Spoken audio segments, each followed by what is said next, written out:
من النار 7 مرتبہ پڑھ لی. اما بعد فاعوذ باللہ من الشیطان الرجیم. بسم اللہ الرحمن الرحیم.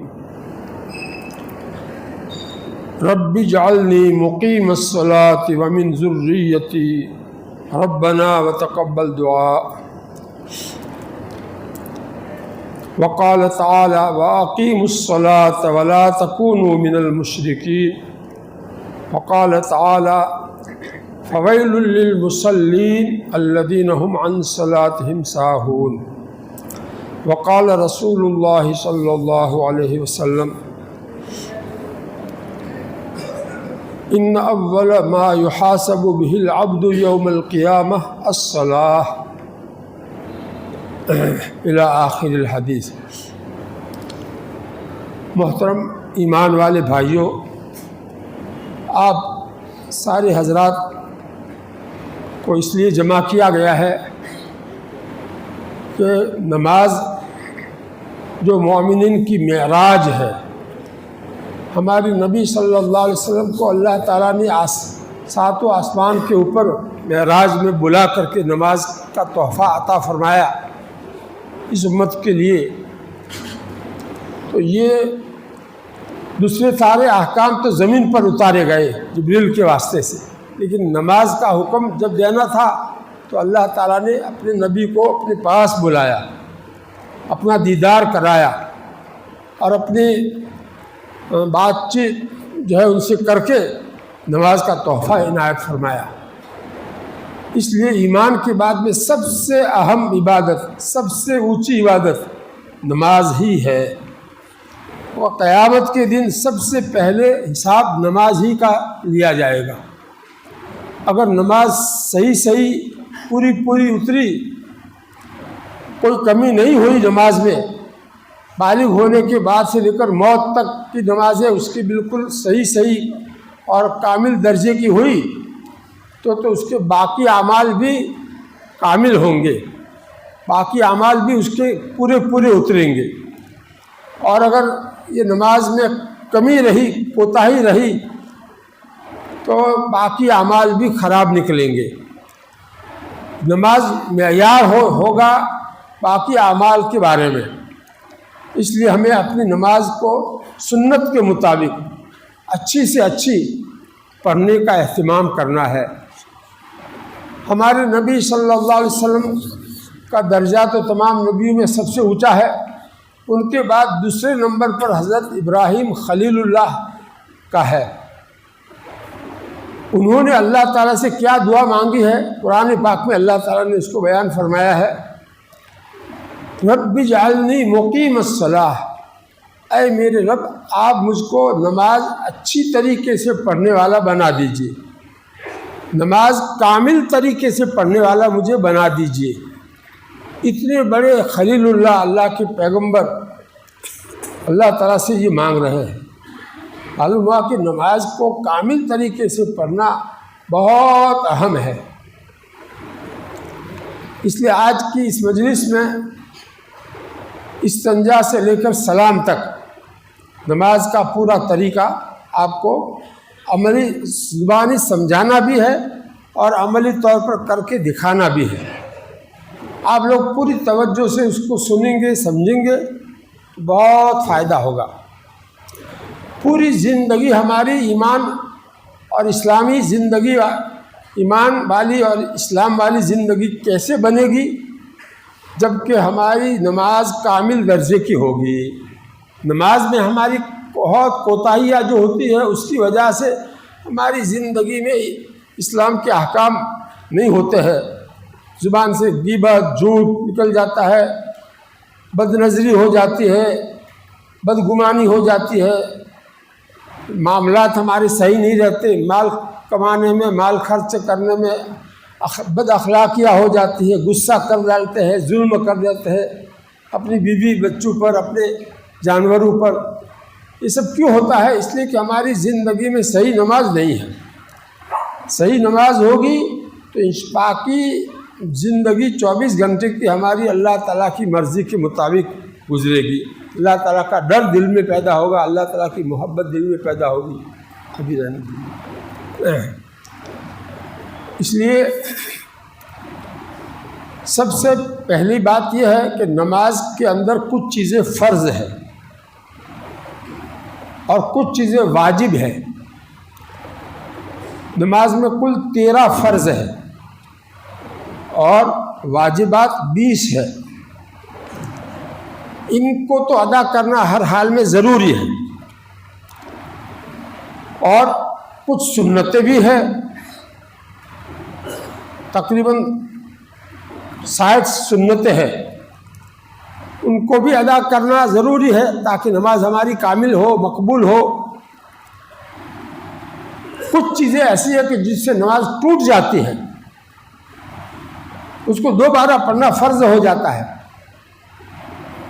ان کو مفسدات الصلاۃ، نماز کو فاسد کرنے والی چیزیں کہا جاتا ہے۔ کچھ چیزیں ایسی ہیں جس سے نماز ہماری مکروہ ہوتی ہے، ان کو مکروہات صلاۃ کہا جاتا ہے۔ ان دونوں سے بچنا ہے، اور وہ 3 چیزوں کو بجا لانا ہے: فرائض، واجبات اور سنتیں۔ فرائض میں سب سے پہلا فرض طہارت کا ہے، پاک صاف رہنا، اپنے بدن کو اور اپنے کپڑوں کو ظاہری ناپاکی سے پاک صاف رکھنا۔ پیشاب، پاخانہ، خون، یہ سب ظاہری ناپاکیاں ہے۔ آدمی کو پیشاب کرنے کی دن میں کئی مرتبہ ضرورت پیش آتی ہے۔ پیشاب کرنے کے بعد اندر کچھ قطرے رہ جاتے ہیں جو صاف نہیں، اس کو صاف کرنا ضروری ہے۔ اس کے بعد ہی پانی سے استنجا کرنے کا حکم ہے۔ اگر ان کو صاف کرنے کا طریقہ آدمی کو معلوم ہو جاوے تو آسانی سے وہ صاف ہو جاتے ہیں قطرے، اور اندر کے قطرے جب صاف ہو گئے اور پھر اس کے بعد پانی سے استنجا کر لیا، اب کوئی قطرہ نہیں نکلے گا، تو اس کی وجہ سے کپڑا ناپاک نہیں ہوگا، بدن ناپاک نہیں ہوگا، نماز صحیح ہوگی۔ حدیث شریف میں ہے کہ پیشاب سے بچو، اس لیے کہ قبر کے اندر زیادہ تر عذاب پیشاب سے نہ بچنے کی وجہ سے ہوتا ہے۔ اس لیے قبر میں ہم سب کو جانا ہے، اگر قبر کے عذاب سے بچنا ہے تو پیشاب سے بچنا بہت ضروری ہے۔ اللہ کے نبی صلی اللہ علیہ وسلم ڈھیلا بھی استعمال کرتے تھے۔ عرب میں ڈھیلا نہیں ہوتا تھا، پتھر ہوتے تھے، وہ پتھر جو چوسنے والے ہوتے تھے، تو پتھر بھی استعمال کرتے تھے استنجا میں۔ اس کے بعد پھر پانی سے استنجا بھی کرتے تھے۔ اب ہمارے زمانے میں صرف پانی کا استعمال ہم لوگ کرتے ہیں، تو اندر کے قطرے پیشاب کے رہ جاتے ہیں، اور اس کو نکالنے کا آسان طریقہ کتاب میں یہ لکھا ہے کہ پیشاب کی جو نالی ہے جہاں سے پیشاب باہر آتا ہے، بائیں ہاتھ کی یہ 2 انگلیاں جو ہے، انگوٹھا اور یہ بیچ کی انگلی، ان 2 انگلیوں سے پیشاب کی جگہ کو اس طرح سے گھسیٹ کر کے قطرے باہر نکال دیے جاوے۔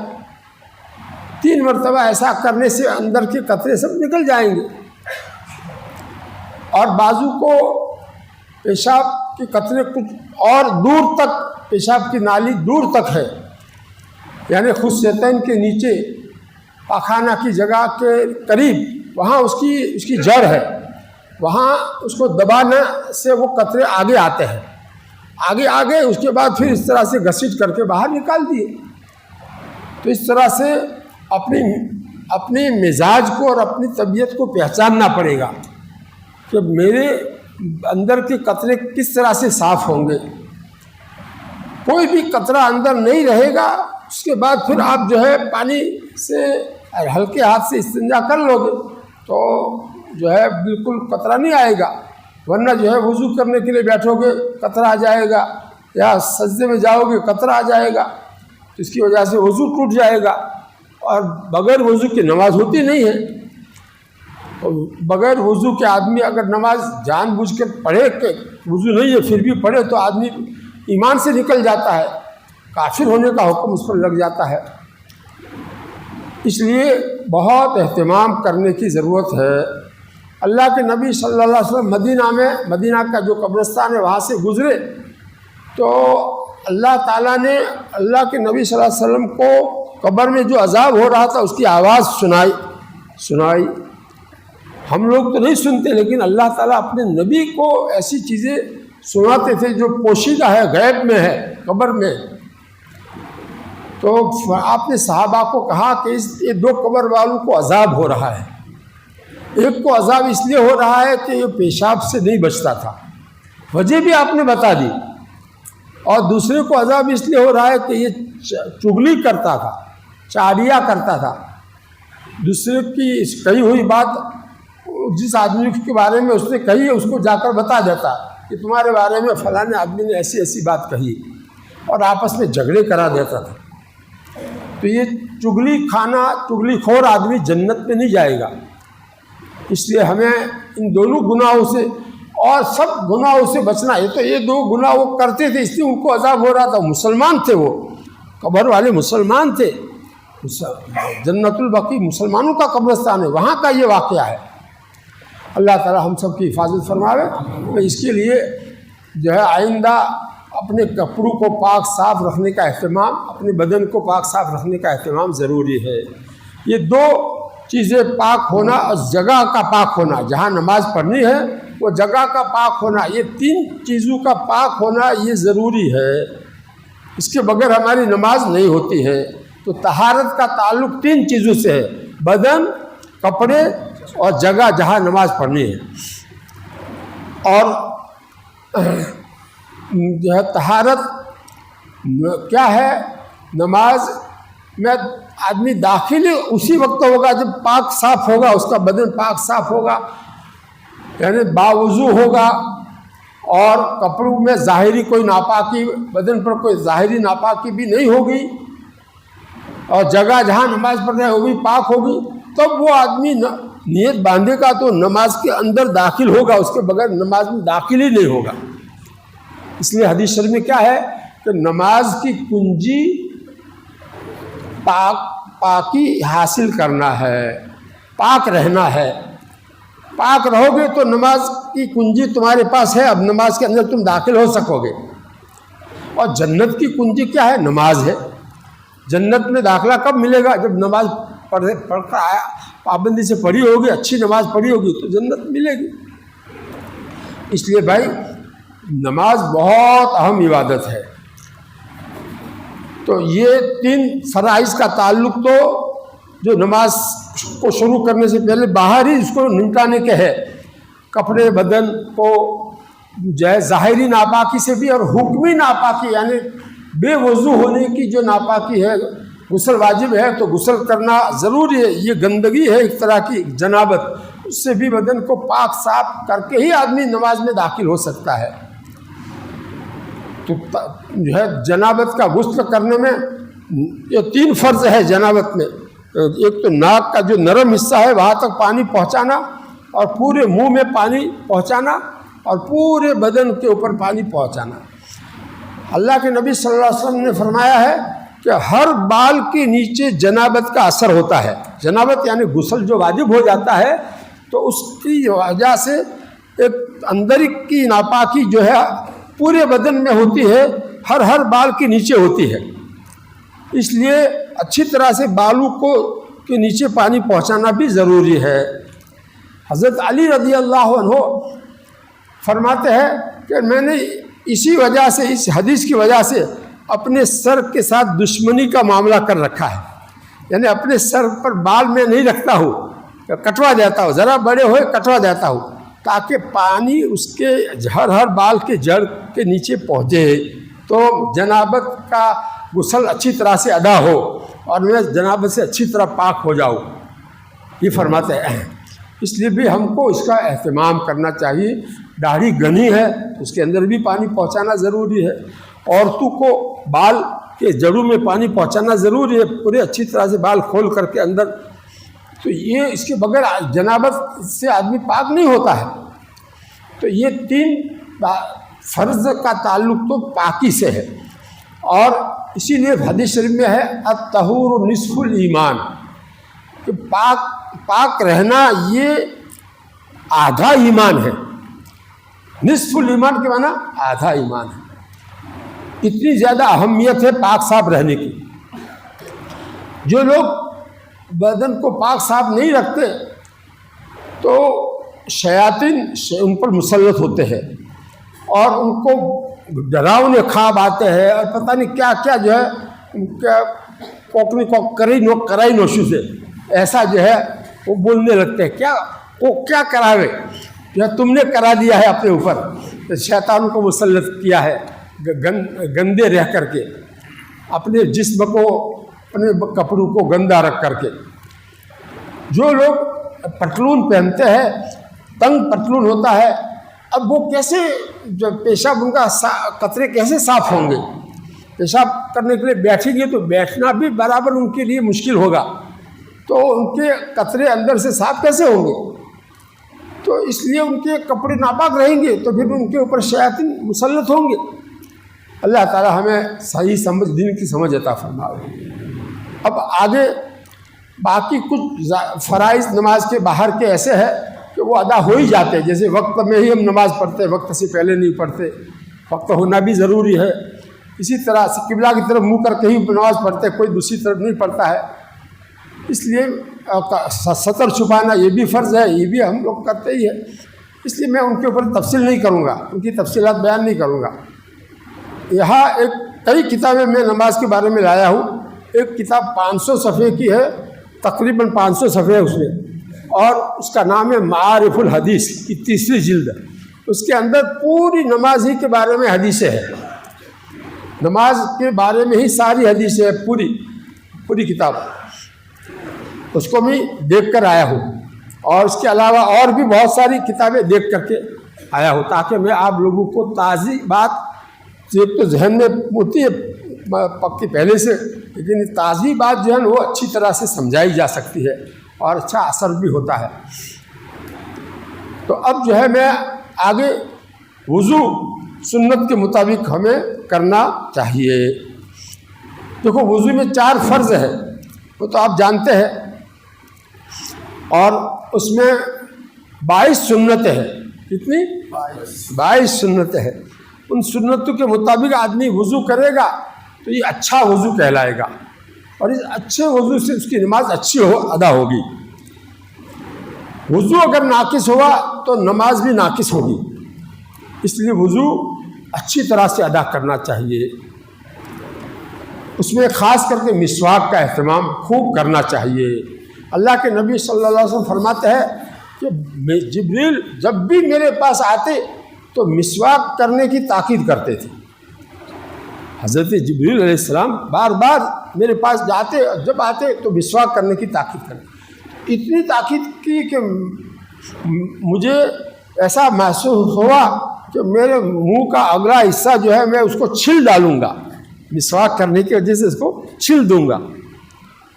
اور اللہ کے نبی صلی اللہ علیہ وسلم صرف دانتوں پر مسواک نہیں کرتے تھے، دانتوں کے اوپر بھی کرتے تھے اور اندر زبان کے اوپر بھی کرتے تھے. دیکھو سنت طریقہ مسواک کرنے کا معلوم ہونا چاہیے. زبان پر مسواک کرنے سے زبان کے اوپر جو چکناہٹ اور جو بلغم اندر جڑ میں ہوتے ہیں، زبان کی جڑ میں، وہ باہر آ جاتے ہیں. تو اس کی وجہ سے ایک دم جو ہے زبان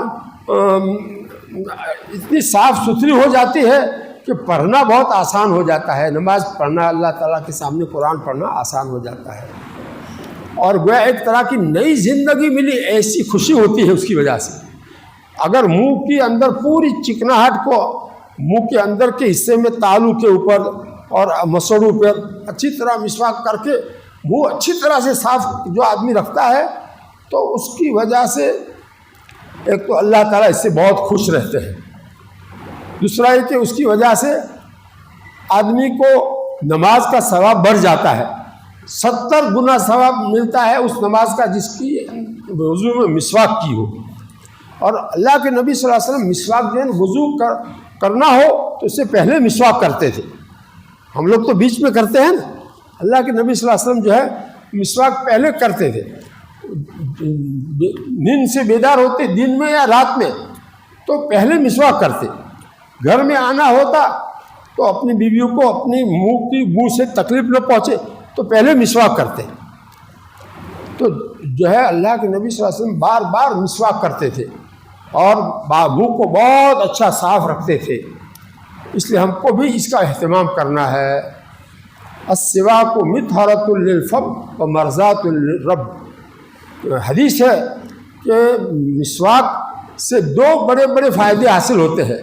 ایک تو منہ اچھی طرح صاف رہتا ہے اور دوسرا اللہ تعالیٰ اس سے بہت خوش ہوتے ہیں ایسے بندے سے. وضو کی سنتوں میں ایک جو ہے وضو کے شروع میں بسم اللہ پڑھنا. بسم اللہ ایک روایت میں بسم اللہ والحمدللہ بھی آیا ہے. ایک روایت میں بسم اللہ العظیم الحمدللہ علی دین الاسلام بھی آیا ہے. اور کوئی صرف بسم اللہ الرحمن الرحیم پڑھے تو بھی کافی ہے. نیت کرنا، نیت یہ کرنی چاہیے کہ میں وضو اس لیے کر رہا ہوں کہ اللہ کا حکم ہے نماز پڑھنے سے پہلے وضو کرو. یہ حکم پورا کرنے کے لیے میں وضو کر رہا ہوں. نماز پڑھنا میرے لیے جائز ہو جائے اس کے لیے میں وضو کر رہا ہوں. اللہ کے سامنے مجھے کھڑا ہونا ہے تو پاک صاف ہو کر کے میں کھڑا ہو جاؤں تو اللہ تعالیٰ سے خوش ہوں گے. بہرحال جو ہے اعضاء کو 3 مرتبہ دھونا یہ بھی سنت ہے اور مسا 1 مرتبہ کرنا سنت. مسا میں 3 مرتبہ نہیں لیکن پورے سر کا مسا کرنا سنت ہے. عام طور پر پورے سر کا مسا لوگ نہیں کرتے ہیں. میں آپ کو کر کے بتاتا ہوں. اللہ کے نبی صلی اللہ علیہ وسلم کس طرح سے سر کا مسا کرتے تھے. ہاتھ دونوں بھگو کر کے اور پھر یہاں اس طرح سے تمام انگلیاں اور ہتھیلی رکھ دیتے اور رکھ کر کے جو ہے پیچھے لے جاتے اور آخر تک لے جاتے گدی تک اور پھر اس کو واپس لاتے. پورے سر کے اوپر پورا ہاتھ جاتے ہوئے بھی واپسی میں بھی گھماتے تاکہ سر کے اوپر بال جو ہے بال کا اوپر والا حصہ بھی بک جاوے اور اس کے نیچے والا حصہ جو دبا رہتا ہے وہ واپسی میں اس کے وہ بھی گم جاوے. تو اس طریقے سے دونوں بال کا جو ہے پورے بالوں کے اوپر جو ہے نا وہ بھگا ہوا ہاتھ پھر جاوے. اس کے لیے اس طرح سے جو ہے مسا کر کے پھر کانوں کا مسا کیسے کرتے تھے. یہ جو تری رہ گئی اس انگلی میں شہادت کی انگلی میں اس کو جو ہے کان کے باہر یہ جو بٹی ہے کان کی بٹی وہاں سے شروع کرتے ہوئے پھر آگے گولائی جو کان کی گولائی اوپر تک وہاں تک لے جا کر کے پھر کان کے سوراخ میں لے جاتے. یہ شہادت کی انگلی اور انگوٹھا جو ہے اس کے اوپر بھی ابھی تری تو باقی ہے اس کو کان کے باہر کے حصے میں مسا کرتے. پھر یہ چھوٹی جو انگلیاں ہے اس کو کان کے اندر داخل کر کے ایسا کرتے اور پھر گردن کے اوپر پیچھے دونوں ہاتھوں کو پچھلے والے حصے کو پھیرتے. تو اس طرح سے مسا کرنا چاہیے. یہ سنت ہے، سنت مؤکدہ ہے نماز وضو میں. کیا پورے سر کا مسا کرنا سنت مؤکدہ ہے. چوتھائی سر کا مسا کرنا تو فرض ہے اور چوتھائی سے زیادہ پورے سر کا مسا کرنا یہ سنت مؤکدہ ہے. اس کا بہت ہمیں اہتمام کرنا چاہیے. کیا کرنا چاہیے؟ ٹوپی کو اپنے گھٹنے کے اوپر جو ہے اس کو بیٹھے ہو گھٹنے کے اوپر رکھ دینی چاہیے اور پھر اس کے بعد میں کرنا چاہیے تو پورے سر پر مسا ہوگا. اور اگر ٹوپی سر پر ہی رہے گی اور تو پھر جب پورے سر پر مسا پچھلے حصے پر کچھ نہیں ہوگا تو یہ سنت ادا نہیں ہوگی. اور وضو کے اندر یہ خاص چیز جو ہے مسا کی مجھے بتانی تھی. باقی تو اعضاء کو آپ 3 مرتبہ دھونا ہے. ایک بال کے برابر بھی جگہ خشک رہ گئی وضو میں تو وضو نہیں ہوگا. غسل میں پورے جسم میں ایک بال کی برابر بھی جگہ خشک رہ گئی تو غسل نہیں ہوگا. تو اس کی وجہ سے نماز بھی ہماری نہیں ہوگی. اس لیے اس کا بھی بہت اچھا اہتمام کرنا چاہیے غسل اور وضو کا تاکہ ہمارا غسل بھی صحیح ہو وضو بھی صحیح ہو. اور وضو کے بیچ میں جو دعا ہے اللہم اغفر لی ذنبی ووسع لی فی داری وبارک لی فی رزقی، یہ بیچ میں پڑھ لینی چاہیے، اور آخر میں اشہد ان لا الہ الا اللہ واشہد ان محمد عبدہ ورسولہ اللہم اجعلنی من التوابین واجعلنی من المتطہرین، اتنی دعا وضو کے بعد پڑھنی چاہیے۔ جو اچھی طرح سے تمام سنتوں وضو کی سنتوں کی رعایت رکھتے ہوئے وضو کرتا ہے اور پھر یہ دعا پڑھ لیتا ہے تو اللہ تعالیٰ اس کے لیے جنت کے 8 دروازے کھول دیں گے، جون سے دروازے سے چاہے جنت پہ چلا جاوے۔ اتنی بڑی فضیلت ہے اچھا وضو کرنے کی، کامل وضو کرنے کی، اور وضو کی وجہ سے گناہ اعضاء کے دھل جاتے ہیں۔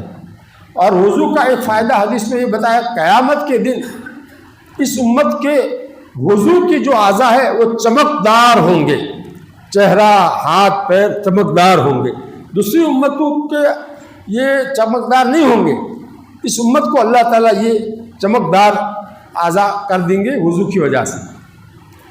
بہرحال یہ وضو سے آپ جب فارغ ہو گئے تو اب مسجد کی حد میں جب داخل ہو، جہاں سے مسجد کی شرعی حد شروع ہوتی ہے تو سنت کے مطابق داخل ہونا چاہیے۔ اچھا، وضو کے وقت میں باتیں نہیں کرنی چاہیے۔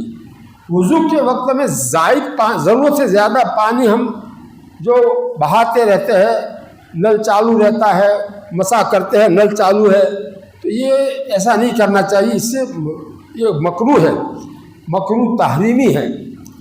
اور مسجد کا پانی تو وقف کا پانی ہے، اس میں تو حرام لکھا ہے کہ ضرورت سے زیادہ پانی اس میں گرانا حرام ہے، اور اپنے گھر اپنا ذاتی پانی ہے اور وہ زیادہ استعمال کرے گا تو وہ مکروہ تحریمی ہے، حرام کے قریب گناہ ہے۔ اتنی بھاری باتیں ہیں، ہم لوگ باتیں کرتے ہوئے وضو کرتے ہیں جس کی بنا پر پانی ضائع ہوتا ہے۔ اللہ کے نبی صلی اللہ علیہ وسلم 800 گرام پانی سے وضو کرتے تھے، 800 گرام پانی سے وضو کرتے تھے، اور 3.25 لیٹر پانی سے غسل کر لیتے تھے۔ ہم لوگ تعجب کریں گے کہ ایسے ہوتا ہوگا، اور پورا جو ہے ذرا بھی کوئی جگہ خشک نہیں رہتی تھی۔ ہم لوگوں کی عادتیں کیسی غلط ہو چکی ہے، کیسے کون سی چیزوں کی اصلاح کرنے والا بھی، سب جگہ سڑی ہوئی ہے، کوئی جگہ صحیح نہیں ہے۔ مسجد میں آتے ہیں باتیں کرتے ہیں، تو پھر باتیں کرنے کے ساتھ میں کیسے تمہاری وضو اچھا ہوگا، اور سنتوں کی رعایت کے ساتھ کیسے جو ہے نماز ہوگی۔ بہرحال مسجد کے باہر جو ہے آدمی بعض بیڑی پینے کے جو عادی ہوتے ہیں ان کے لیے حکم یہ ہے کہ وہ نماز سے پہلے بیڑی نہ پیوے، نماز کے بعد پیوے، اتنا صبر کر لے۔ اگر نماز سے آدھا گھنٹہ پہلے پی لی ہے تو کوئی بات نہیں، اس کے بعد پھر اچھی طرح سے منہ صاف کر لے، بدبو سے منہ صاف کر کے ہی مسجد میں آوے۔ اس سے فرشتوں کو تکلیف ہوتی ہے، انسانوں کو تکلیف ہوتی ہے، اس لیے یہ ان چیزوں کا بھی خیال رکھنا ضروری ہے۔ بعض بندے مسجد میں آتے وقت راستے میں بیڑی پیتے ہوئے آتے ہیں، مسجد کے دروازے پر ٹھوٹا باہر ڈال کر کے اندر داخل ہوتے ہیں، تو اس کی وجہ سے ان کا منہ ایسا بدبودار ہوتا ہے کہ ان کے پاس جو وضو کر رہا ہو اس کے لیے وضو کرنا مشکل، اور ان کے پاس میں جو آدمی نماز پڑھ رہا ہے اس کے لیے نماز پڑھنا مشکل۔ اچھا، یہ لوگ مسواک کے یتیم ہوتے ہیں، ان کے پاس مسواک نہیں ہوتا ہے، تو اس لیے کیسا منہ بدبودار ہوگا ان کا۔ ارے ان کو تو اور زیادہ مسواک کا اہتمام کرنے کی ضرورت ہے تاکہ منہ اچھی طرح صاف ہو ہے۔ اللہ تعالیٰ کے دربار میں آدمی بدبودار منہ لے کر آوے، کتنی بری بات ہے۔ اللہ تعالیٰ پاک ہے، صاف ستھرے ہے، اور صفائی ستھرائی کو پسند کرتے ہیں، اور اسلام نظافت کی تعلیم دیتا ہے۔ ہمیں بھی پاک صاف رہنا چاہیے، اپنے منہ کو بالکل گندی چیز منہ میں نہیں جانی چاہیے۔ یہ گٹکے، تمباکو اور بیڑی یہ سب چیزیں گندی ہے۔ اسلام تو عطر لگانے کو کہتا ہے، تمام انبیاء کی سنت کیا ہے؟ عطر لگاؤ اور مسجد کو معطر رکھو، مسجد کے اندر جو ہے ایسی انتظام کرو جس کی بنا پر خوشبو پھیلے۔ آج کل ایسی چیزیں ایجاد ہوئی ہے کہ اس کو یہاں رکھ دو تو خوشبو پھیلتی رہے گی، تو ایسا کرو مسجد میں، تو یہ حکم ہے حدیث شریف میں۔ مسجد میں بدبو اس کا کیا جوڑ ہے؟ نماز اور بدبو؟ نماز تو اللہ تعالیٰ سے باتیں کرنے کے لیے ہے۔ اللہ تعالیٰ ہم سب کو صحیح سمجھ عطا فرمائے۔ اب جب مسجد میں اندر آ گئے، سنت کے مطابق 5 سنتیں ہیں مسجد میں داخل ہونے کی۔ بسم اللہ کہنا، داہنے پیر سے اندر داخل ہونا اور درود شریف پڑھنا۔ بسم اللہ والصلاۃ والسلام علی رسول اللہ، اتنا پڑھ کر کے داہنا پیر اندر داخل کرنا۔ 3 سنتیں ہوئی، اور پھر دعا پڑھ لینا، اللہم افتح لی ابواب رحمتک۔ یہ 5 سنتیں ہو گئی، ہاں 4 ہوئی۔ اور پھر اس کے بعد میں اعتکاف کی نیت کر لینی چاہیے، نویت الاعتکاف، یا کہ میں نے اعتکاف کی نیت کی جب تک مسجد میں رہوں گا۔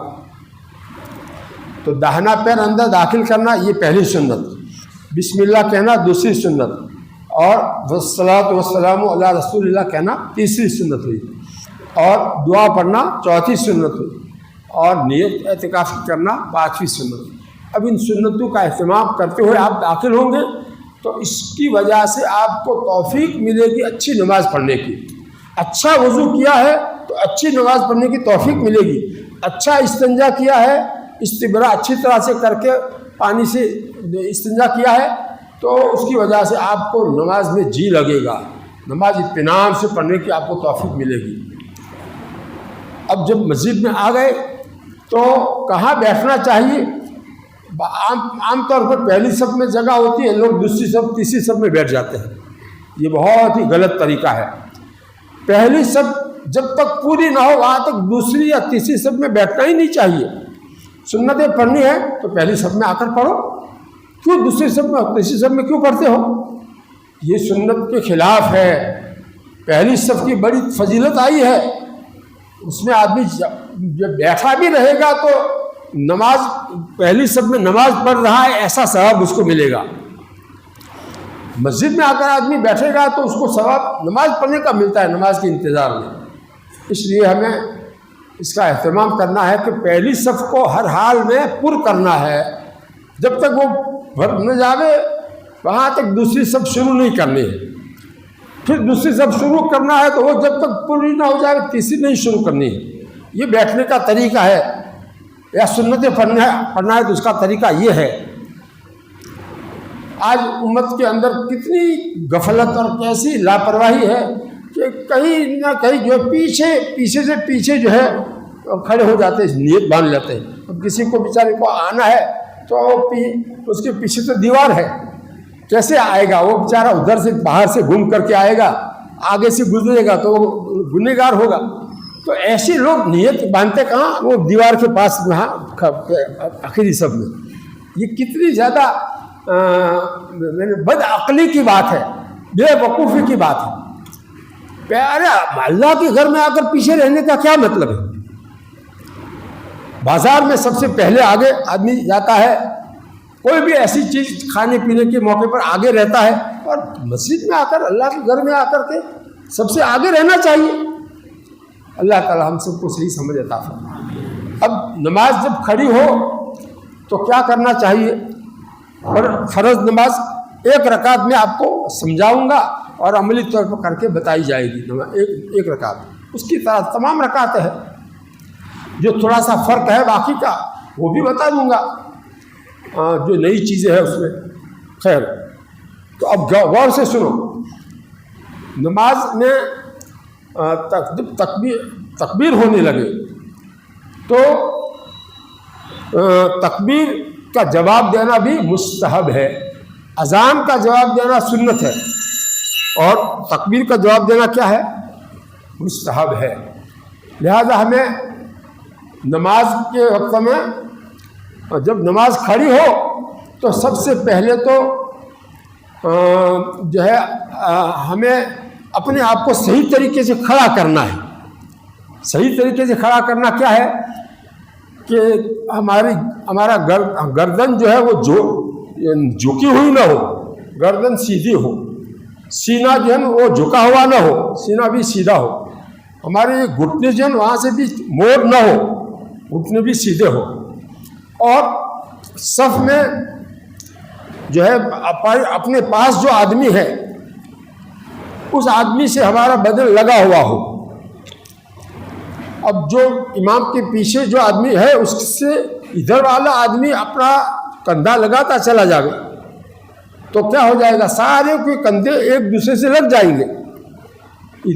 ادھر والے جو آدمی ہے وہ امام کے پیچھے جو آدمی ہے وہ اصل ہے، مین ہے، اس سے اپنا کندھا لگائے گا، دوسرا بھی آدمی اس کے کندھے سے اپنا کندھا جوڑے گا، تو یہ سب جو ہے کیا ہو جائے گی، سب میں ذرا بھی جگہ نہیں رہے گی. اللہ کے نبی صلی اللہ علیہ وسلم نماز جب کھڑی ہوتی تو صفیں درست کراتے تھے. اور شروع میں مسجد نبوی میں کوئی ایسی چٹائیاں تو تھی نہیں، کچی مسجد تھی تو صفوں کے کوئی نشان بھی نہیں تھے، تو چل پھر کر کے ہاتھ لگا کر کے کہ کوئی کسی کا جو ہے سینہ آگے تو نہیں ہے، کندھے ایک دوسرے کے اوپر کندھوں پر ہاتھ پھیر کر کے آپ ادھر بھی جاتے ادھر بھی جاتے، اس طرح سے صفوں کو ایک دم سیدھی کرواتے تھے، ذرا بھی کوئی آگے پیچھے نہ کھڑا رہے. اور زبان سے یہ فرماتے لا تختلفوا، آگے پیچھے مت کھڑے رہو ورنہ تمہارے دلوں میں ایک دوسرے کی دشمنی بھر جائے گی، پھٹ پڑ جائے گی تمہارے اندر، یہ نقصان ہوگا آگے پیچھے کھڑے ہونے کا. آج امت میں اختلاف کیوں ہے؟ یہ جو صفے میں آگے پیچھے تھوڑا بہت آگے پیچھے جو آدھا کندھا ہمارا آگے رہے یا پیچھے رہے تو یہ برابر نہیں کہلائے گا، سیدھی سب نہیں کہلائے گی. پورا کا پورا کندھا ہمارے اس ساتھی کے کندھے کے برابر میں آ جانا چاہیے، ذرا بھی آگے پیچھے نہ ہو. یہ تو برابر کرنے کے لیے ہوا، اور بیچ میں ذرا بھی جگہ بھی نہ ہو.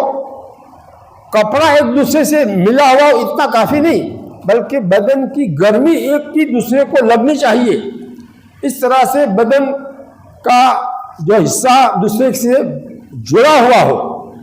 حدیث شریف میں تراسو کہ ایک دوسرے سے اپنے بدن کو ملا دو، لگا دو، جوائنٹ کر دو، ایسا حکم دیا اللہ کے نبی صلی اللہ علیہ وسلم. اس لیے ہمیں اس کا بھی اہتمام کرنا ہے. سب درست ہونے کے لیے دو چیزیں ضروری ہے، ایک تو سب سیدھی ہو، آگے پیچھے لوگ کھڑے نہ ہو، دوسرا ایک بیچ میں ذرا بھی جگہ نہ ہو، ایک انگل کی بھی جگہ نہیں ہونی چاہیے، ہر دو آدمیوں کے بیچ میں ایک انگل کی بھی جگہ نہیں ہونی چاہیے. اگر ہاتھ ایسا داخل کرے تو داخل نہ ہو، اس طرح سے بیچ میں جو جوائنٹ ہو جائے دونوں کا بدن. اب بتاؤ ہم لوگ ایسا کرتے ہیں؟ اتنا اہتمام کرتے ہیں؟ نہیں کرتے ہیں، تھوڑی بہت کمی رکھتے ہیں. پہلی سب جب پوری ہو جاوے تو دوسری سب کہاں سے شروع کرنی چاہیے؟ یا دوسری سب پوری ہو گئی، تیسری کہاں سے شروع کرنی چاہیے؟ امام کے پیچھے سے شروع کرنی چاہیے. پہلا آدمی امام کے پیچھے بالکل کھڑا ہو، دیکھ کر کے کہاں امام کا پنکھا ہے اور یہ بھی میرے نیچے بھی پنکھا ہے، تو اب یہ بالکل امام کے پیچھے میں آئے. اب دوسرا آدمی آئے گا وہ اس کے داہنی طرف میں کھڑا ہو جائے گا، تیسرا آئے گا وہ اس پہلے آدمی کے بائیں طرف میں کھڑا ہوگا. اس طرح سے دونوں طرف ایک ایک آدمی بڑھتے رہیں گے تو یہ سب جو ہے امام کو بیچ میں گویا انہوں نے رکھا. اس ایک طرف زیادہ لوگ کھڑے نہیں ہو گئے بلکہ دونوں طرف برابر رہے. اس طرح سے کھڑا ہونا یہ طریقہ ہے صف کو بنانے کا. اب ہم لوگ کیا کرتے، دیکھتے کچھ نہیں، جدھر بھی جب موقع ہو کھڑے ہو جاتے ہیں، چاہے وہاں زیادہ آدمی ہو دائیں طرف میں اسی میں کھڑے ہو جائیں گے، بائیں طرف میں تھوڑے ہیں وہاں نہیں جائیں گے. تو ایسا نہیں کرنا چاہیے، بلکہ جدھر لوگ جس طرف میں کم ہے وہاں کھڑا ہونا چاہیے، تاکہ سب بالکل آخری سب جو ہے وہ امام کی دونوں جانب میں برابر آدمی رہے. یہ حدیث میں حکم ہے توسط الامام، یہ حدیث کے الفاظ ہے. امام کو بالکل بیچوں بیچ رکھو، اس طرح سے تم کھڑے ہو جاؤ کہ امام بیچوں بیچ رہے. اسی لیے محراب کہاں ہوتا ہے؟ امام کی نماز پڑھنے کی جگہ کہاں ہوتی ہے؟ نماز مسجد کے بیچ میں ہوتی ہے کہ نہیں؟ اللہ تعالیٰ اس طرح سے ہمیں نماز کے لیے صفوں کو درست کرنے کی توفیق عطا فرمائے. اور بچے اگر ہے تو ان کی سب مردوں کے جو ابھی نماز کھڑی ہوئی ہے اس وقت جتنے بھی آ گئے ہیں مرد، ان کی آخری جو بھی سب چل رہی ہے اس کے پیچھے بچوں کی صف ہونی چاہیے. بچے ایک طرف کھڑے ہو جاتے ہیں، دائیں طرف بائیں طرف، وہ غلط ہے۔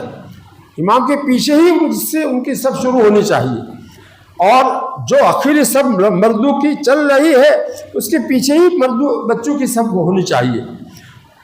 ایک صف اور چھوڑ کر کے بچوں کو پیچھے اور پیچھے کھڑا کر دے، یہ غلط ہے۔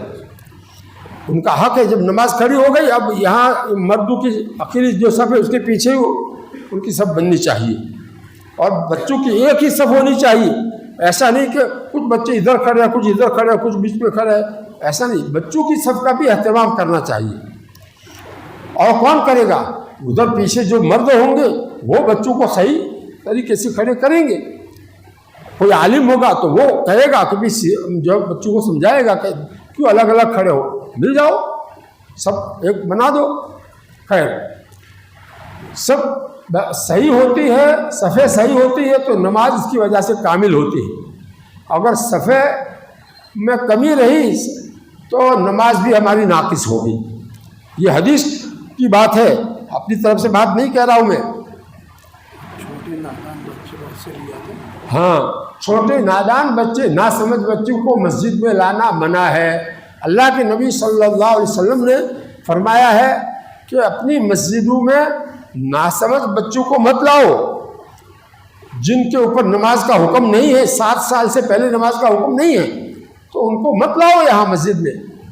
وہ جو ہے نماز خراب کریں گے لوگوں کی، بولیں گے وہ، اور وہ جو ہے مسجد کو بھی جو ہے مشکوک کر ڈالیں گے، ناپاک کر ڈالیں گے۔ ان کے پیر ناپاک ہوتے ہیں، اور جو ہے وہ پیر دھونا تو آتا نہیں، پیر ان کا ہاتھ وہاں تک پہنچتا نہیں نل تک، تو بھگو کر کے وہ آ جاتے ہیں مسجد میں۔ تو وہ جو ہے سوکھے پیر ہوتے تو کچھ نہیں، لیکن یہ بھگو کر کے آئیں گے تو پیر ان کا مشکوک ہوا کہ نہیں، کم سے کم شک والا تو ہوا ہی، اور بعض مرتبہ ناپاک بھی ہوگا، مسجد کو ناپاک کریں گے اور لوگوں کی نماز خراب کریں گے۔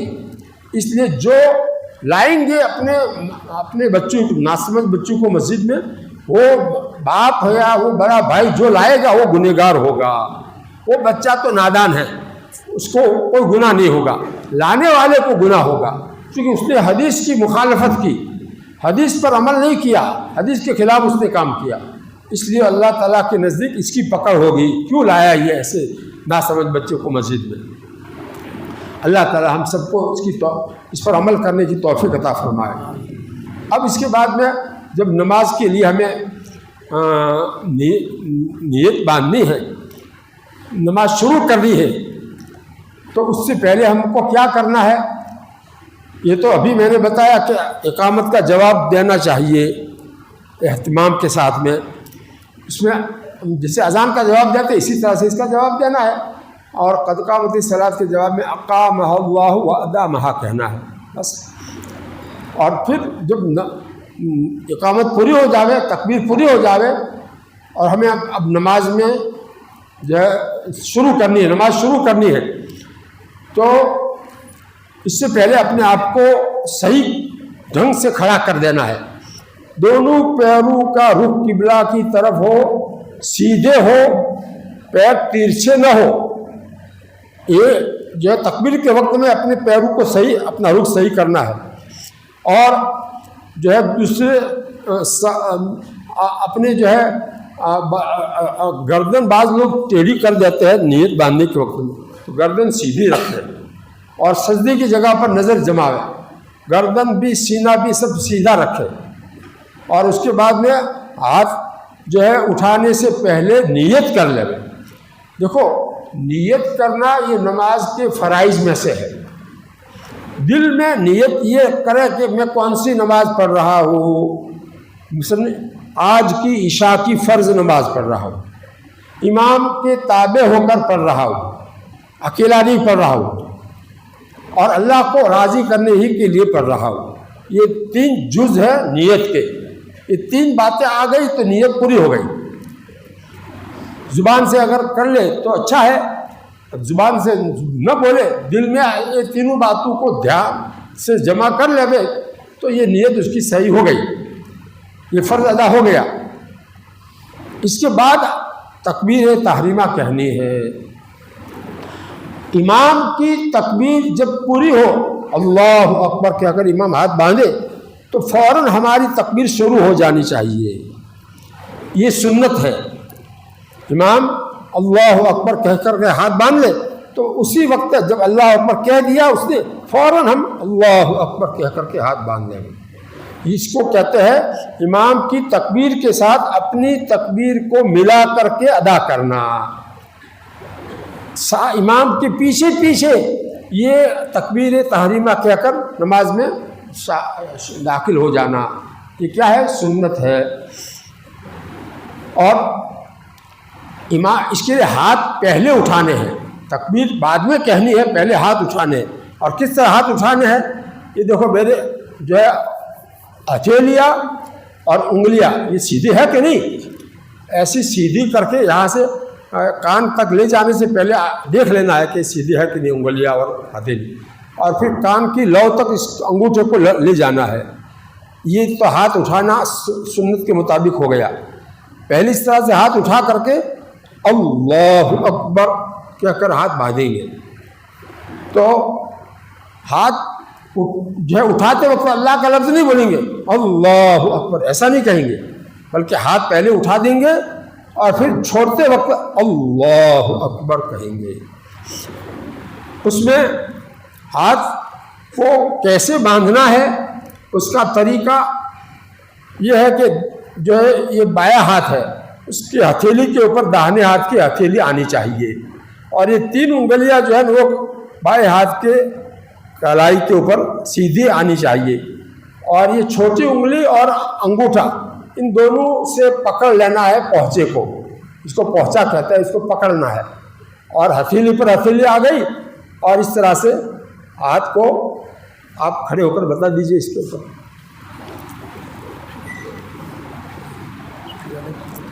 اس کے اوپر کھل جائیے، ہاں جائے کوئی ضرورت نہیں تو جی جی جی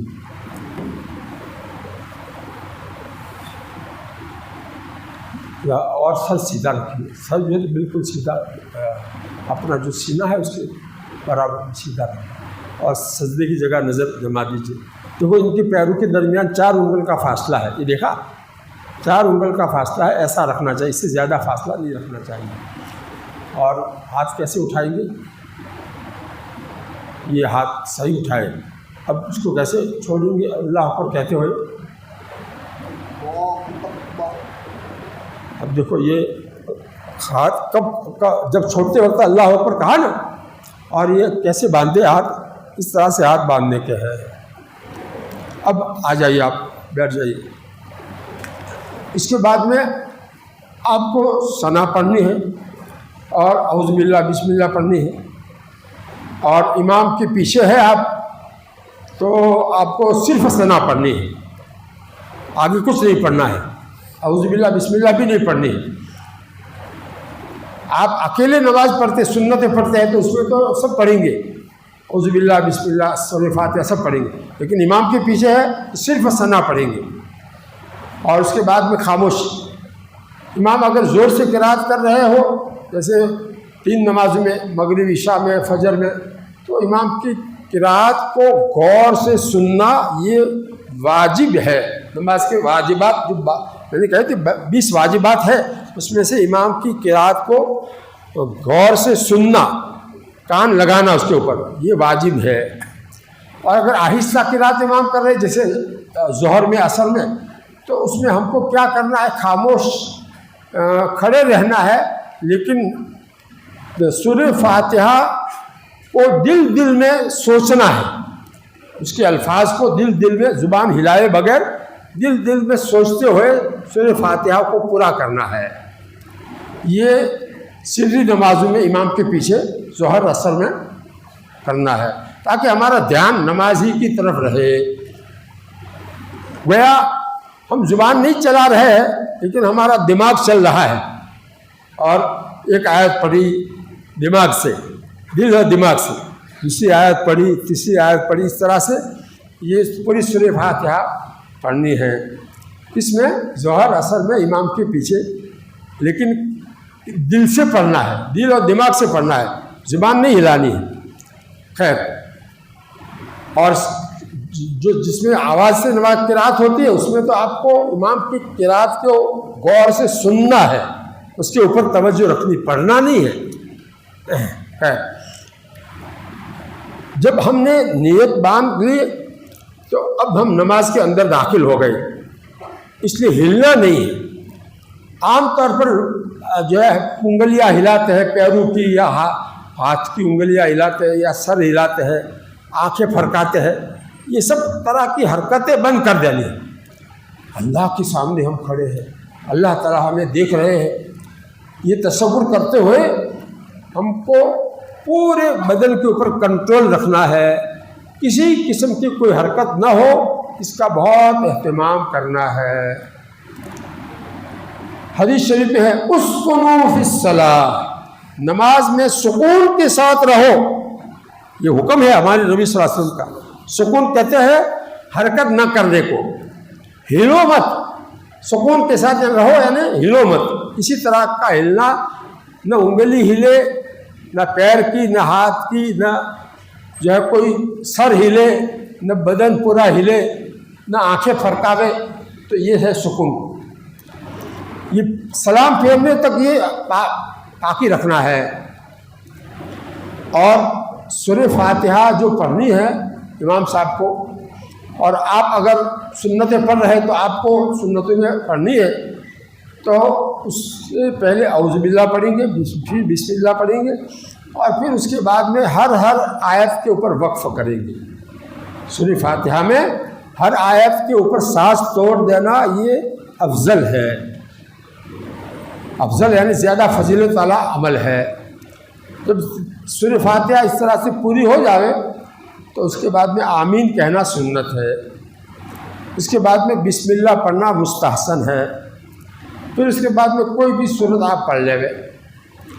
امام صاحب ہے تو ان کو فجر میں اور ظہر میں طوال مفصل میں سے پڑھنا سنت ہے، یعنی سورہ حجرات سے لے کر کے سورہ بروج تک کی جو صورتیں اس میں سے پڑھنا سنت ہے۔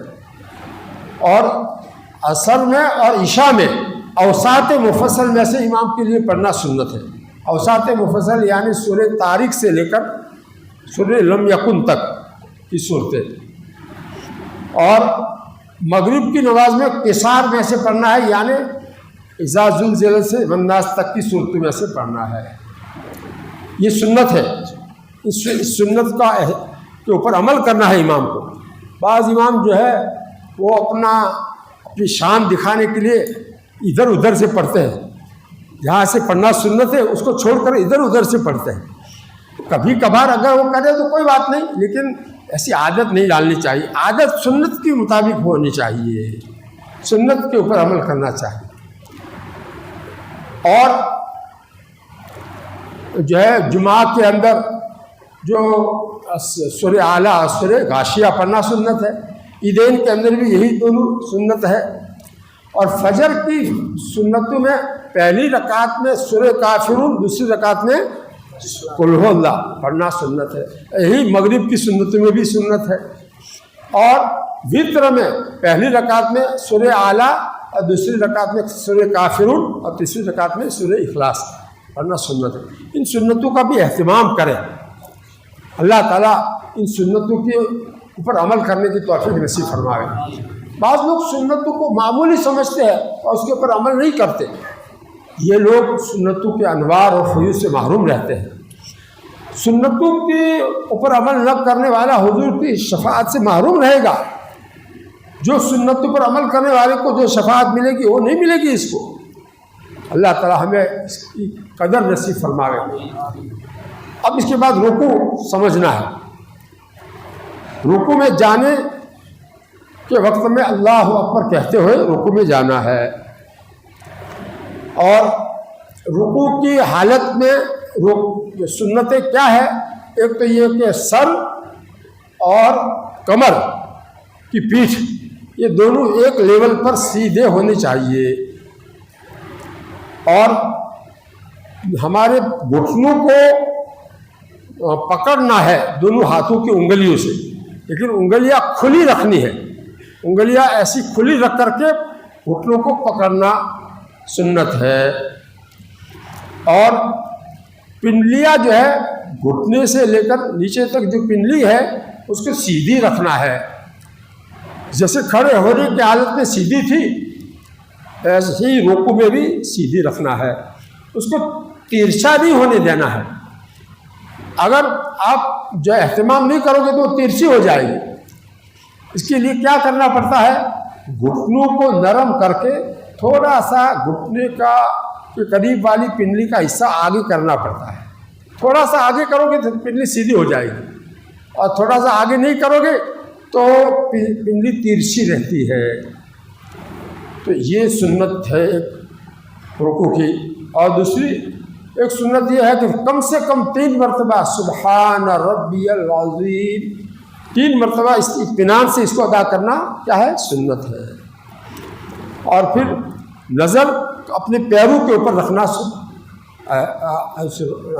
آداب میں سے ہے. یہ رکوع کا سنت طریقہ میں نے آپ کو سمجھایا. اور کوہنی کو سیدھا رکھنا ہے، کوہنی کو ٹیڑھا نہیں رکھنا ہے، کوہنی کو سیدھا رکھنا ہے، تان کر کے رکھنا ہے. اب کر کے آپ بتائیے. اور وہاں کھڑے ہو جائیے ادھر لوگوں کے سامنے، ہاں ایسا سیدھا کر. اب دیکھو یہ رکوع بتاتے ہیں آپ کو، آپ غور سے دیکھو ان کا سر اور کمر ایک سیدھ میں ہے کہ نہیں ہے، دیکھ لو. کوہنیاں سیدھی برابر. دیکھو یہ ان کا سب سیدھا ہے نا، اوپر کمر اور سر سیدھا ہے کہ نہیں. اور یہ کوہنیاں جو ہے کوہنیاں وہ بھی سیدھی ہے نا. اور یہ انگلیوں کو جو ہے وہ اچھا پنڈلی دیکھو، پنڈلی سیدھی ہے نا، پنڈلی سیدھی ہے. اور تھوڑی سی جو ہے نا وہ گھٹنے سے آگے کیا ہے. اور یہ انگلیاں جو ہے نا ہاتھوں کی چوڑی کر کے پکڑ لیا ہے. اور نظر جو ہے وہ پیروں کے اوپر جمائی ہے. اور دونوں پیروں کے درمیان وہی 4 انگل کا فاصلہ ہے جو قیام کی حالت میں تھا. اب اسی طرح سے رکوع کامل ہو گیا. اب جو ہے آپ کھڑے ہونے کا طریقہ بھی میں سمجھا دوں، آپ کھڑے ہو کر بتا دیجئے. دیکھو یہ سیدھے کھڑے ہو گئے، سر بھی، کمر بھی، ہاتھ بھی اور پیر بھی مکمل سیدھے کھڑے ہو گئے. اور یہ تھوڑی دیر کھڑا رہنا ضروری ہے، واجب ہے. اگر تھوڑی دیر کھڑے نہیں رہیں گے تو ایک واجب چھوٹ جائے گا، تو نماز ہماری دوبارہ پڑھنی واجب ہو جائے گی. اس لیے یہ سیدھا کھڑا ہو جانا اس کو کہتے ہیں قومہ، اور تھوڑی دیر سیدھا کھڑا رہنا اس کو کہتے ہیں تعدیل ارکان، اور اس کو طمانینت بھی کہتے ہیں عربی میں، اور اطمینان حاصل کرنا اردو میں کہتے ہیں. تھوڑی دیر سیدھا کھڑا رہے گا تو سارے اعضاء سکون کے ساتھ میں اپنی اپنی جگہ پر آ جائیں گے. کمر کی سارے منکے جو ہے نا وہ سیدھے ہو جانے چاہیے، کوئی بھی منکا ٹیڑھا نہیں رہنا چاہیے. یہ تو ہو گیا قومہ. اب اس کے بعد میں سجدے میں جانے کا سنت طریقہ. پہلے آپ بیٹھ جائیے، میں آپ لوگوں کو سمجھاؤں. یہ تو رکوع تک پہنچ گئے آپ، اب سجدہ سن لو. سجدے کے اندر کیا کیا سنت ہے. سجدے میں جانے کی سنت طریقہ یہ ہے کہ اوپر کا جو آدھا حصہ ہے یہ اس کو سینے والا حصہ اس کو جھکانا نہیں ہے، اس کو سیدھا ہی رکھنا ہے. جب تک گھٹنے ہمارے زمین پر نہ ٹک جاوے وہاں تک. پہلے گھٹنے زمین پر ٹکیں گے، اس کے بعد ہمارے سینے کو ہم جھکائیں گے. یہ خاص ادب ہے سجدے میں جانے کا. عام طور پر لوگ اس کا خیال نہیں رکھتے ہیں. گھٹنے زمین پر رکھ دیے، اب اس کے بعد میں کیا رکھیں گے؟ ہاتھ رکھیں گے، اور دونوں ہاتھوں کی انگلیاں ملا کر کے رکھیں گے. تو وہ میں نے کیسی ملائی ہے انگلیوں کو؟ اگر سوئی بھی بیچ میں گھسانا چاہے تو نہیں گھس سکتی. ایسی انگلیوں کو، انگوٹھے کو بھی اور دوسری انگلیوں کو بھی اس طرح سے ملا کر کے جو ہے رکھنا ہے. اور اس کے بیچ میں اپنا سر رکھنا ہے. بیچ میں سجدے میں بیچ میں سر کیسے رکھنا ہے؟ پہلے ناک کو، پھر پیشانی کو رکھنا ہے. یہ ترتیب ہے۔ ہاتھ رکھنے کے بعد ان کے بیچ میں پہلے ناک رکھنی ہے، پھر پیشانی کو، ناک کو دبا کر کے رکھنا ہے۔ ناک کا جو سخت حصہ ہے آگے جا کر کے وہ سخت حصے پر سجدہ کرنا ہے، پیشانی اور ناک کا جو سخت حصہ ہے ان دونوں پر سجدہ کرنا ہے۔ یہ سجدے میں جانے کا سنت طریقہ بتایا۔ اب سجدے کی حالت میں جو سنت ہے اس کو سمجھو۔ سجدے کی حالت میں یہ یہاں سے لے کر کے یہاں تک جو ہے اس کو کہتے ہیں کلائی۔ یہ کلائی زمین کے اوپر ہم کو بچھانا نہیں ہے، زمین سے الگ رکھنا ہے، اونچی رکھنا ہے۔ اور جب یہ پورا حصہ اونچا رہے گا، اب اس کے بعد میں یہ حصہ جو ہے یہاں بغل میں جگہ رکھنی ہے۔ بغل میں ایسی جگہ رکھیں گے تو یوں ہو جائے گا، یہ حصہ اونچا اور یہ حصہ یہاں بغل میں جگہ، یہ دو سنتیں ہوئی۔ اور یہ ہاتھوں کی انگلیوں کو ملایا، یہ تین سنتیں ہوئی۔ اور ان کو سیدھا قبلہ کی طرف رکھنا ہے، تو سیدھا قبلہ کی طرف رکھنے کے لیے یہاں سے موڑنا پڑے گا، تو یہ سیدھی قبلہ کی طرف ہوگی اور یہاں سے موڑ کر کے یہاں بیچ میں بغل میں جگہ بھی ہو جائے گی۔ تو اس طریقے سے ہم سجدہ کریں گے۔ ہمارے ہاتھ کے بارے میں چار سنتیں ہوئی۔ ایک تو انگلیوں کو ملا کر کے رکھنا، دوسرا ان کو قبلہ کی طرف سیدھا رکھنا ہے، اور بیچ یہاں جگہ بھی رکھنی ہے۔ اگر یہاں جگہ رکھنے جاؤ گے تو یہ ہاتھ کی انگلی ایسی ٹیڑھی ہو جائے گی، تو یہاں سے موڑ کر کے یوں کرنا ہے، یہاں سے موڑ کر کے یوں کرو گے اور یہاں جگہ بھی رہے گی بغل میں۔ اللہ کے نبی صلی اللہ علیہ وسلم جب سجدہ کرتے تو بغل کے اندر کی سفیدی نظر آتی تھی، چادر اوڑھ کر کے نماز پڑھتے تو چادر کی وجہ سے پیچھے والوں کو بغل کا نیچے آیا حصہ نظر آتا تھا، سمجھے؟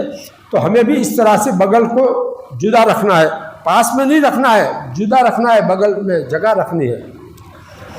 اور یہ تو آگے والا میں نے سجدے کا طریقہ بتایا۔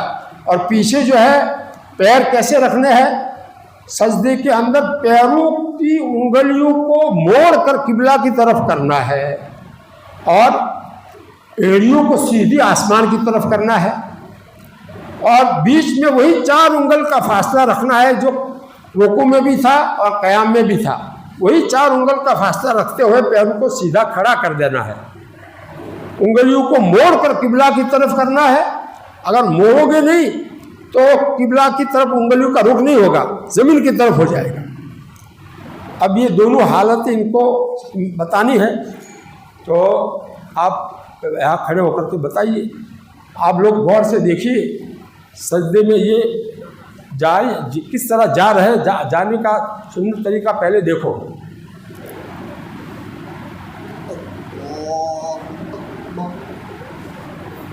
ناک کو دبا کر کے رکھو، ہے نا، دبا کر رکھیے نا، اور یہ انگلیاں جو ہے نا اچھی طرح ملا کر کے رکھیے نا، اور بغل میں جگہ ہے نا، اور کلائی جو ہے وہ کوہنیاں اٹھی ہوئی ہے نا، اور پیٹ اور ران دونوں میں فاصلہ ہے نا، رانیں کھڑی ہے اور پیٹ آگے ہے۔ لمبا سجدہ کریں گے تو جو ہے پیٹ آگے آئے گا اور ران سیدھی کھڑی ہو جائے گی۔ اور پیچھے پیروں کو بھی دیکھ لو، پیروں کی انگلیاں موڑ کر قبلہ کی طرف ہو جائے، ایسا کیا ہے نا، اور ایڑیوں کو سیدھا رکھا ہے نا، اور بیچ میں 4 انگل کا فاصلہ بھی ہے نا، اور ناک کو دبا کر کے رکھا ہے۔ بس یہ سنت طریقہ ہوا سجدے میں جانے کا۔ اب بیٹھ جائیے۔ دیکھو سجدے میں جو لوگ پیر اٹھا لیتے ہیں اور بالکل اٹھائے رکھتے ہیں، نیچے رکھتے ہی نہیں ایک بھی انگلی کو، تو ان کی نماز ہی نہیں ہوتی۔ اس لیے سجدے میں جاتے وقت پیروں کی کو زمین سے اٹھانا نہیں چاہیے، زمین پر لگا رکھنا چاہیے۔ پورے سجدے میں دونوں پیروں کو لگائے رکھنا یہ سنت ہے، اور پورے سجدے میں دونوں پیروں کو اٹھائے رکھنا، اس سے نماز فاسد ہو جاتی ہے۔ دیکھو یہ بیٹھے، ہاں سجدے میں جو نگاہ اپنی ناک کے اوپر رکھیں گے، سجدے میں نگاہ جو ہے وہ اپنی ناک کے اوپر رکھیں گے، ناک تو اپنے پاس میں ہے نا، یہاں نگاہ رکھیں گے۔ اور یہ جو بیٹھنے کا طریقہ دیکھ لو ان کا، ابھی جو بیٹھے ہیں تو یہ سجدے سے دو سجدوں کے بیچ میں اس طرح سے بیٹھا جائے گا کہ دونوں ہاتھوں کی انگلیوں میں جو سجدے میں ملا رکھی تھی اب وہ ملا کر کے نہیں رکھیں گے، تھوڑی سی جگہ کر دی انہوں نے، اور یہ جو گھٹنا ہے اس کے کنارے پر انگلیوں کے کنارے رکھے ہیں۔ اگر ایسے انگلیاں جھکا کر کے رکھتے تو قبلہ کی طرف نہ ہوتی، اب انہوں نے کنارے پر انگلیوں کو رکھا ہے تو قبلہ کی طرف ہو جائے گی نا انگلیاں، اور بیچ میں تھوڑا سا فاصلہ کر دیا۔ یہ تو انگلیوں کو رکھنے کا طریقہ ہے۔ اور پیر جو ہے نا وہ داہنا کھڑا کیا ہے، داہنا پیر کو کھڑا کیا ہے اور بائیں پیر کو موڑ کر اس کے اوپر بیٹھ گئے ہیں، اور موڑا ہوا جو پیر ہے اس کی بھی بڑی بڑی انگلیاں قبلہ کی طرف کر رکھی ہے، چھوٹی انگلیاں نہیں ہو سکتی، کوئی بات نہیں۔ یہ ہے بیٹھنے کا طریقہ، دو سجدوں کے بیچ میں بھی اور قاعدے میں بھی، پہلا قاعدہ ہو یا دوسرا قاعدہ، دونوں میں اسی طرح سے بیٹھا جائے گا۔ اب اس کے بعد دوسرا سجدہ جو کرنا ہے تو اللہ اکبر کہتے ہوئے جائیں گے تو پہلے ہاتھ رکھیں گے، ان کے بیچ میں پہلے ناک رکھیں گے، پھر پیشانی رکھیں گے، اور جب اس سے کھڑا ہونا ہے دوسرے سجدے کے لیے، دوسری رکعت کے لیے، تو اللہ اکبر کہتے ہوئے کھڑے ہونے تک تکبیر کو جاری رکھیں گے، اللہ اکبر، ایک ہی جگہ کھینچنے کی ہے، دوسری جگہ کھینچنے کی نہیں ہے، ورنہ نماز فاسد ہو جاتی ہے۔ اب یہ آپ کھڑے ہو کر کے بتاؤ، سجدہ دوسرا کر کے کھڑے ہو کر، نہیں دوسرا سجدہ کر لو، جو ابھی بیٹھے تھے وہ تو جلسے میں بیٹھے تھے، اب دوسرا سجدہ کر کے آپ کھڑے ہو کر کے بتاؤ۔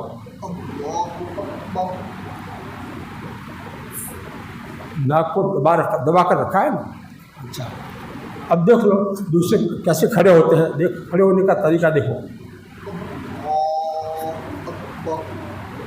یہ کھڑے ہونے کا طریقہ ہے، اپنے یہ رانوں کے اوپر ہاتھ رکھ کر پنجوں کے اوپر زور دے کر کھڑے ہو جانے کا ہے، اور ہاتھ اس طرح سے باندھ لینے کا ہے۔ یہ ایک رکعت ہو گئی۔ اب اسی طرح سے دوسری رکعتیں بھی ہے۔ اب دو چیزیں رہ گئی، سلام پھرنے کا طریقہ اور اشارہ کرنے کا طریقہ، وہ بھی آپ بتا دیں گے کھڑے کھڑے تو ان کی سمجھ میں اچھا آئے گا، ہاں کھڑے کھڑے بتا دیں۔ دیکھو یہ اشارہ کرنے کو اتحیات کے اندر جب اشہد لا الہ کے اس سے پہلے کیا کریں گے، یہ داہنے ہاتھ کی دو انگلیاں جو ہے ان کو موڑ دیں گے، یہ دو موڑ دی، اور یہ بیچ کی انگلی اور انگوٹھا اس کا گول ایسا گول بنا دیں گے دائرہ، اور یہ انگلی شہادت کی انگلی جو ہے اس سے اشارہ کریں گے، اشہد لا الہ الا اللہ، اشہد اللہ کے وقت اونچے کریں گے، الہ کہنے تک اونچی رکھیں گے، الا اللہ کے وقت نیچے لے آئیں گے، لیکن پوری طرح سے نیچے نہیں لائیں گے، تھوڑی سی اونچی رکھیں گے۔ تو یہ ہے اشارہ کرنے کا طریقہ۔ اب یہ آپ جو ہے کر کے بتا دیجئے، چاہے بیٹھ کر کے بتائے۔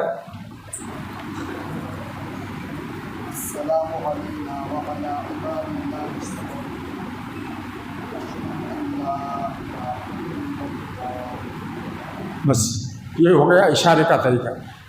یہ توحید کا اشارہ ہے، اللہ کے سوا کوئی معبود نہیں، میں اس کی گواہی دیتا ہوں، زبان سے بول رہے ہیں تو انگلی سے بھی اشارہ کر رہے، ایک ہی عبادت کے لائق خدا ہے۔ اور اس وقت ہماری نظر گود میں سے انگلی کے اوپر کرنا یہ بھی سنت ہے، اور جب اشارہ پورا ہو جائے تو نظر اپنی گود میں لے آنا ہے، قاعدے میں گود میں نظر رکھنا ہے، اور اشارے کے وقت صرف انگلی پر نظر رکھنا ہے۔ اب یہ ہو گئی بات۔ اب سلام، ہاں تکبیرات انتقال یعنی اللہ اکبر بار بار جو نماز میں ہم کہتے ہیں، تو اس کو ادا کرنے کا سنت طریقہ یہ ہے کہ جب انتقال کی حرکت شروع کرے اس کے ساتھ تکبیر شروع کر دے، اور جب وہ حرکت انتقالی پوری ہو جاوے تو تکبیر بھی پوری ہو جانی چاہیے۔ یہ جتنا لمبا فاصلہ ہوگا اتنا اس کو کھینچنا بھی پڑے گا۔ جیسے جو ہے قوما کے بعد سجدے میں جانا ہے تو یہ لمبا موقع ہے، دونوں سجدے کر کے ہمیں دوسری رکعت کے لیے کھڑا ہونا ہے تو یہ لمبا موقع ہے، تو اس میں کھینچنا پڑے گا۔ تو کہاں کھینچیں گے؟ ایک ہی جگہ کھینچنے کے، اللہ کے جو کھڑا زبر ہے نا لام کے اوپر، وہاں کھینچنا ہے، اللہ اکبر، اس طرح سے پڑھنا ہے۔ اور جو جگہ زیادہ کھینچنے کی نہیں، چھوٹی جگہ ہے وہاں تو زیادہ کھینچنا ہی نہیں ہے، لیکن انتقال کے ساتھ ساتھ یہ انتقالی حرکت کے ساتھ ساتھ یہ تکبیر جاری رہنی چاہیے پورے انتقال کے اندر۔ ایسا بھی نہ ہو کہ آدھا جو آدمی چلا گیا پھر اس کے بعد تکبیر شروع کر دی، ایسا نہ کرے۔ مثلا 2 رکعت پر قاعدہ ہوتا ہے، قاعدے کے بعد کھڑا ہونا ہے، تو کھڑا ہونے کے لیے جو کھڑا ہونا شروع ہو اس کے ساتھ میں اللہ کا لفظ بولنا شروع کرے، اور جب کھڑا پورا ہو جاوے تو اللہ اکبر کی راہ پر پہنچ جاوے۔ اب رہ گیا صرف سلام، اب وقت بھی پورا ہو گیا ہے، جلدی سے سن لو اتنا۔ سلام داہنی طرف میں جب امام سلام پھیر دے داہنی طرف تو اس کے پیچھے پیچھے فوراً ہم بھی السلام علیکم ورحمۃ اللہ، آخر میں ہاں ادا کرنی ہے اور شروع میں الف ادا کرنا ہے، اور اتنا چہرے کو گھمانا ہے کہ پیچھے والوں کو ہمارا یہ رخسار نظر آوے، اتنا گھمانا ہے۔ پھر دوسرا سلام شروع کرنے کے لیے سامنے چہرے کو لائیں گے، یہاں سے یہاں سامنے لا کر یہاں سے شروع کریں گے السلام علیکم ورحمۃ اللہ، ورحمۃ اللہ کے آخر میں ہاں ہے، اس کو ادا کرنا ہے۔ اور فرض نماز کے بعد میں اللہ کے نبی صلی اللہ علیہ وسلم 3 مرتبہ آواز کے ساتھ استغفر اللہ استغفر اللہ استغفر اللہ کہتے تھے، ہمیں بھی آواز کے ساتھ یہ کہنا ہے۔ اور اس کے بعد میں اللہم دعا مانگنے کے لیے ہاتھ اس طرح سے اٹھانے ہیں، بیچ میں تھوڑی جگہ رکھنی ہے، اور قبلہ کی طرف انگلیاں کا رخ ہو، قبلہ کی طرف انگلیوں کا رخ ہو، اور بیچ میں تھوڑی جگہ ہو، اور سینے کے مقابلے میں ہاتھ اٹھانے ہیں، اور اللہم انت السلام ومنک السلام تبارکت یا ذی الجلال والاکرام کہہ کر ہاتھ کو پھیر لینا، بس ہو گئی نماز پوری۔ اب دیکھو وقت آج زیادہ ہو گیا ہے، 25 پر